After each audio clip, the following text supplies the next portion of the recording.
Hey guys! Welcome back to Let's Play Xenosaga Episode 1. Last time, we finished up pretty much all the preparations we could do, save for the two optional bosses before heading to Proto Merkabah. So this time, let's actually head to the final dungeon in the game. I didn't mean for you to get pulled into my personal issues. Don't worry about it. After all, my homeland is in peril, and we've received company approval. And that's the important bit. So it's okay, right, Alan? Right, Alan? Oh, sure. Why would I want to miss out on the fun? Besides, it's not like you ever listen to me. This is true. What was that? See what I mean? If you've got something to say it. No, nothing. Chicken's out. I'd accompany you to the very depths of hell. Hey, what are you trying to do? Jinx us? So, getting in won't be difficult, right? Right. There should be no external anti-air defenses, since it was originally constructed as a manufacturing facility. Makes However, sense. Security on the inside is most likely still functioning. There's always a but. We should be prepared to deal with many active guard machines. Sure, and Gnosis. Mary, what about the reinforcements from 2nd Militia? The spacebound units were destroyed in the first blast. It looks like there's a few more on their way, but they won't get here in time. In other words, it's up to us. Yeah, we're supposed to have like Looks 10 to like 15 minutes for this, and Gunning. there's no way. I'm counting on you to cover us. Until we get inside. I have a request of my own as well. Don't let his provocations get to you again. All right? Yeah, I'll be careful. You I don't have to worry. Something to talk I'll about take that as a promise. when it comes Now to don't do anything Guinan. foolish, little master. But they're not ECM levels at maximum. outright talking Also, about you have clearance. Got it. what I want Johnny! to talk about yet. Aye, sir. We're getting hazard pay for this, right? Of course, you guys are getting hazard pay for everything in this game. Everything you do is putting your lives in danger. Hell, Matthew should be able to pay off his debt on that kind of pay alone. Oh well. Then it wouldn't be any fun. And then we wouldn't have the really annoying something or other coming up much later, but anyway. Now, just so you know, I have done a little bit of stuff, but before we go into what I have done, let's find some music that I don't have to put in. So let's go over here. Final dungeon in the game, they damn well better give it music, and they do. And it is, well, great. I love this theme. Anyway, while I was off screen, or in between episodes, or whenever I did it, it's been a while since I got a chance to record, so who knows when it actually happened. But I learned his last skill, which I think was off of Lightning Flames? Or... where is it? I think I learned, yeah, Cataclysm. Resets attack and wait time. You can transfer this to everyone, and I think you can permanently lock some enemies into not doing anything. So I guess that could be useful. I'm not going to use it because I don't care. With you, I think I just learned this one, which is a lightning attack, which I won't use. You have so many points, I have nothing to do with them. You are pretty much at the end of your points, which means once I start getting more points, I'll be transferring Medica all to everyone. In fact, I could probably have done that already, but I'll do it later. And you will only be transferring speed boost to everybody. Off screen, I transferred Psycho Pocket to everyone since he had extra points and nothing to spend them on. The next thing I'll want to transfer is Psycho Arm, because that's somewhat useful. Ether Flare, that determines the amount of damage you receive by both attacks and healing, so there's not a whole lot of point in transferring that. I could use it to do a little more damage to enemies, but meh.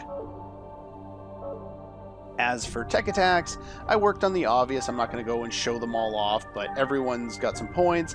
I'm not going to get anything above level 10 with anything, but the first things that are going to go for level 10 will pretty much be their best techs: Arctic Blast, X-Buster, Rainblade, etc. Just so you know, I'm just going to be dumping points randomly into that kind of stuff. As for skills, that's where I've made some significant changes. I've extracted speed plus 25 from the speed shoes for everyone, and they will all have that on. They all have tech attack AC for increased criticals on your techs, and they either have damage minus 10% or search eyes at this point, because they're, at least from my limited testing, there isn't a whole lot of extra stuff worthwhile of protecting myself against, so I figure I might as well do that. Once I get more points, I will work on other things, such as things that aren't here, like Double Buster and all that stuff, but I haven't had a chance to do that yet. My equiption is kind of obvious. Now, there's multiple ways to go. I'm going to come back here off screen after I do some stuff. There's for a whole bunch of these that seem like you can do stuff. Anyway, there's an enemy there. I'll come back here off screen, just so you know. And down here, we can blow up a whole bunch of stuff and fight the first of the new enemies in here. And I'm just going to head in here. That one first. Now that one. And there's my critical. Now, this is the first of the new enemies in here. Not that it really matters. Pretty much everyone's best attacks will be whatever you've leveled up most in here. In my case, and in your case, I would recommend you kind of emulate some of the things I've done. Arctic Blast is great against pretty much everything except for one enemy who is super strong against it in here. And it's not these guys. But look at that damage, you know? If you spend all your points upgrading things that are actually useful, and all attacking things are useful, even though they do less damage against like single targets than the single targeting ones if you boosted them the same, you spend more time fighting normal enemies, so I find it's much more valuable to upgrade them. So if I have like Lunar Seal and Angel Blow, if it was the situation where I had them both at the same time, I would have spent a lot more on Angel Blow, but since I didn't have them at the same time and I already boosted Lunar Seal so much, I just kept going with that one, which is why Junior ended up spending all of his effort on his two endgame ones, Mystic Nocturne and Angelic Requiem. In fact, I think they're both up to level 7 now, and the best I've done on anyone else is like level, or any of his other techs is like level 2 or something like that, just because it's not really worthwhile. Now, so X-Buster, Arctic Blast, Angel Arrow, Executioner, what else? Mystic Nocturne, and who am I missing? And Rainblade are the best techs you can use against pretty much every enemy here except for one. Now, there's something over here that contains nothing, so going over here only served to show off a new enemy. Yes, that's fine. Anyway, over here we have another new enemy, I believe. It might be the same one, but there's actually an item over here, so it's worthwhile doing. Let's take a look here. Well, we haven't fought this guy before. Again, so these aren't the ones that are different in terms of the attacks that you want to use against them. So, same ones I mentioned before. Most of the enemies around here are weaker to ether, but some are weaker to physical. Pretty much same rules apply as before. If they're big, chances are they'll take more damage from ether, and if they're small, chances are more from physical. Alright. Yeah, we'll go for you.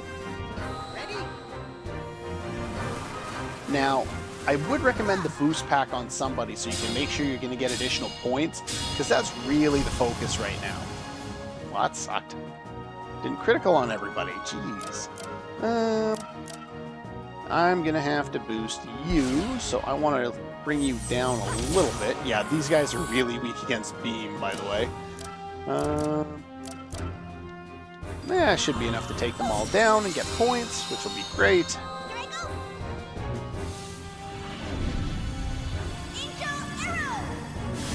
Now, I'll be using the other party members as time goes by. I just want to take, you know, kind of use them in groups.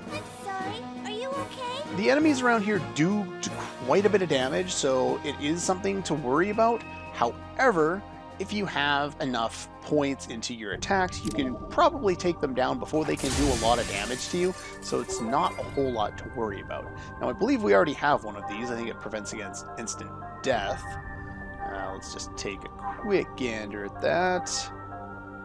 And let's see if my controller will be nice to me today and let me scroll through these menus. It doesn't like to do that very often.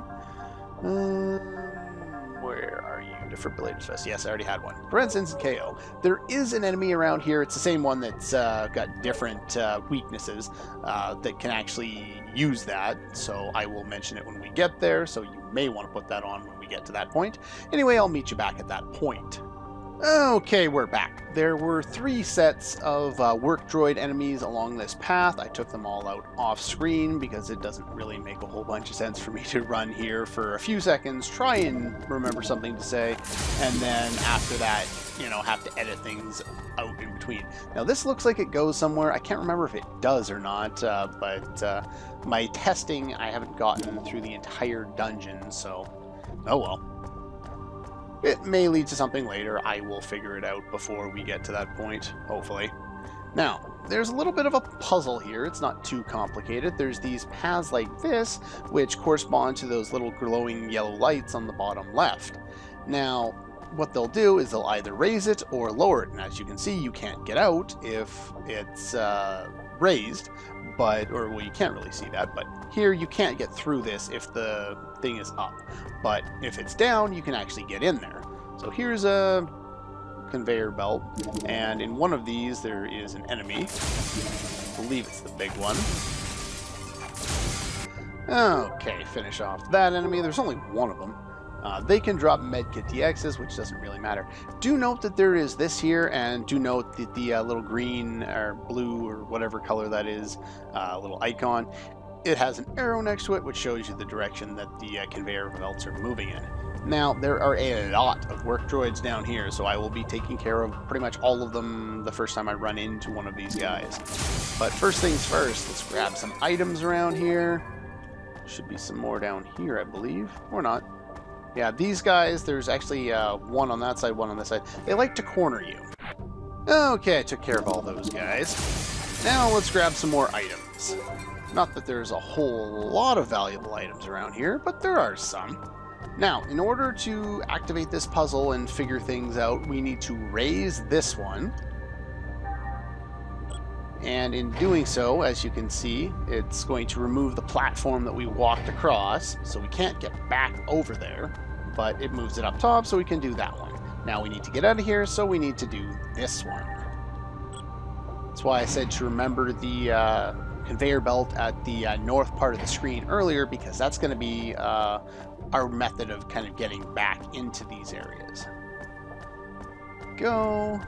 Now, we can't get over here right now, but as you can see, if we get in there, we can take that thing up. There's also a few more items over here. I don't think there's another enemy in one of these, is there? No. Thank you. Ether Pack DXs, not all that useful. Now, we want to raise this one so that we can progress on the top row. And in order to get back to the top part, we need to take the conveyor belt. As you saw before, the first one is already in place. So once we get over here, we're back to this point where we were earlier. Take the conveyor belt back, jump over here, and we're pretty much good to go. Not that it's a particularly difficult puzzle, but it's there, I guess. And we'll take an elevator. I'm actually rather tired of elevators. I've spent the last 4 weeks actually, in an elevator as part of the huge-ass move that one of the tax companies was doing. We got contracted to do it, so that was not a lot of fun. It's just a very, very long move. And there's still a little bit left. Now we start at the, as you can see, in the center of the screen there, we're kind of at the 40th floor, moving up to the 41st. Yeah, for some reason we miss out on the first bunch of floors, but that's fine because this area takes long enough to explore as is. Now, there will be an enemy here, and after that one, we find that there's a wall here separating us from a treasure chest. Well, before we go and try and find that, let's fiddle around here and see if we can find out some information. There's a few of these points in this dungeon where we learn a little bit more background lore on the game, which is always nice. Some kind of data. Yeah, helpful. Yeah, if you kind of see through the glowing, it kind of looks like real aliens we've seen before. Okay, does that mean anything to me? Year before the Miltian conflict. So they're all older than that, huh?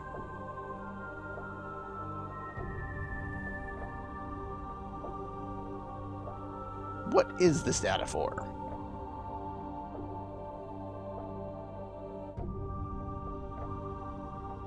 Well, looks like we have no insight on this. I think if we talk to it again, we get another scene? Okay, no. It's one of the other ones later on. As you can see, there's an enemy on the minimap there, but not much we can do there for now. So after taking down the first enemy, we need to crawl up the next part of the stairs here. Now, there's only 4 levels, I believe, of these stairs, and after that, we can go across the other side and go up 4 more sets of stairs. And yeah, if you level up your skills well enough, the enemies around here don't pose a whole lot of trouble. In fact, I haven't healed since I got in here, and I've fought in probably close to 10 battles already. I'm getting to the point now where I probably should heal, but, you know, whatever. Now, this is kind of an interesting area. We see there's a shiny green button, which of course we're going to want to press at some point. Also see something we can blow up, containing... There's actually 4 of those guys in that fight. Anyway, I believe this must have been it. I think there's more cutscene here, and I think this one activates again if you talk to it a second time. So let's see here.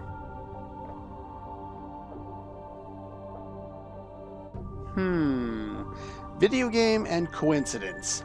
Yeah, I don't buy it either. What kind of wounds are they?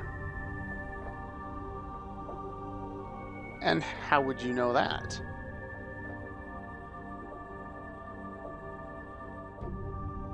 Oh, okay. Well, that makes sense, at least.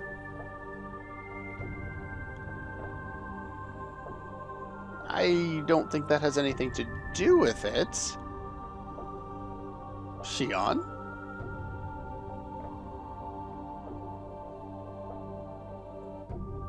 It's nothing. I'm sure that will never come up again. My timer stopped for some reason. I told you to start timing again. Chaos, you seem to know something about this. Why aren't you telling me? Alright. Okay, this isn't the one that does it. One of them will do that. Can't remember which one. Most of this dungeon kind of blends together. It's not too difficult to navigate, but, you know, it's pretty much a straightforward shot. And I don't mind that because there's at least something else to do. There's, you know, interesting things around here to learn and talk about and all that. Okay, and after that battle, I decided to switch up my characters. I think I gained about 400 skill points, which is kind of how I'm measuring things now. I don't really care too much about tech points or really ether points to a huge extent anymore. They don't really do me a whole lot of good.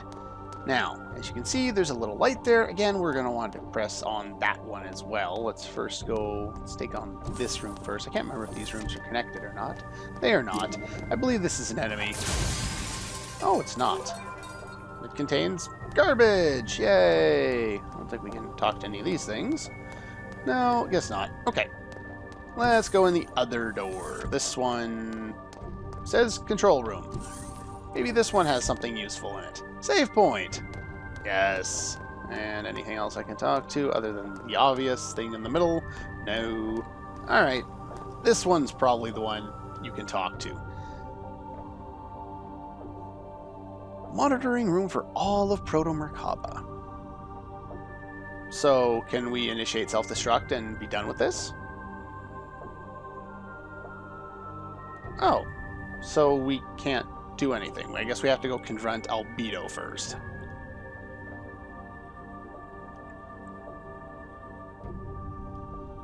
Alright. Now, I'm pretty sure Multiple layers which can be purged. What do you mean purged? Destroyed? Okay, maybe it wasn't this one. Oh well. I've got another minute. We'll explore the next floor here. Let's just pop on up here. Let's hopefully my screw up with the timer earlier isn't putting me too far off. Let's get to the 44th floor, which I believe is the last of them. And no enemy here. That's nice. I do want to show off a couple things with Shion that I'm not going to get a chance to show off if I don't do now. So, or well, in this dungeon. Not necessarily right now. Anyway, let's kill the enemies on this floor. Get out of my way, or else... Okay, we could all show off the battle. That works too.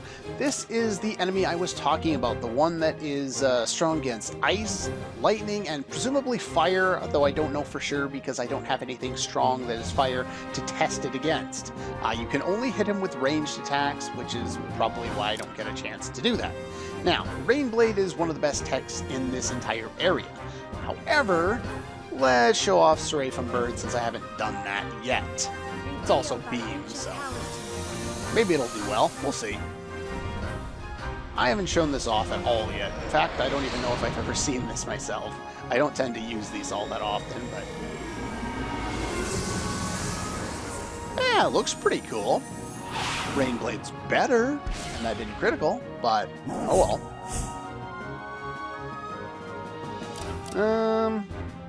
Let's go... if I hit them, they're going to counter boost on me, but Ziggy can't take them out on his own. Let's hope for luck. Oh, I might have got luck.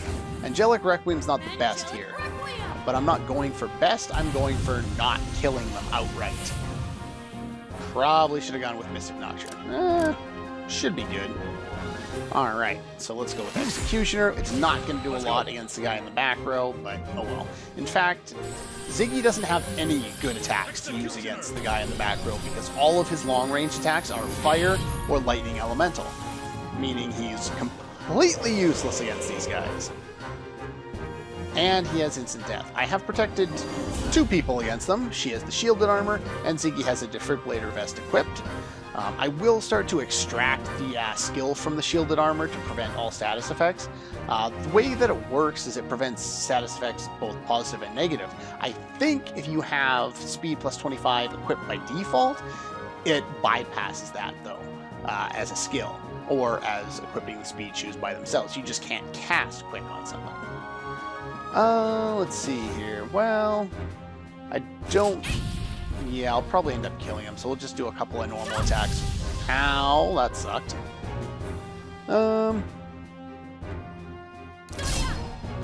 Yeah, this guy's kind of weaker to physical-based attacks. Unfortunately, I'm gonna have to boost you. There we go.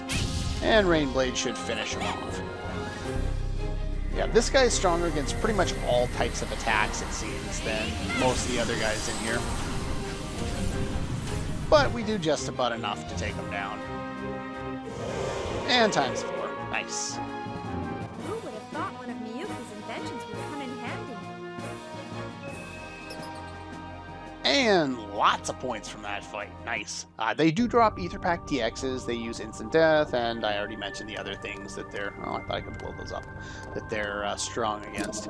Now, I will go in there after. As you can kind of tell, there's something going on in there. There's an enemy in there. If you're not looking at the minimap, you won't be able to tell.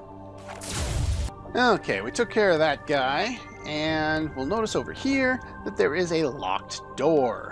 And over here is the way we need to go to continue. The last thing to do before grabbing that treasure is checking out here and seeing that this is blocked off. So in order to do all this, we need to explore the other side. We get a little item for that, and we get a treasure here containing a dragon rod. It's a new weapon, and I think the ultimate weapon, or maybe it's the second ultimate weapon for Momo. I think she gets a better one with one of the optional bosses there. But yeah, way better.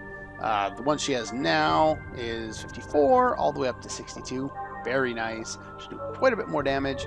Not that that is super significant, because weapons don't matter a huge amount in this game. But anyway, That's all the time I have for this one, and I'll see you guys next time.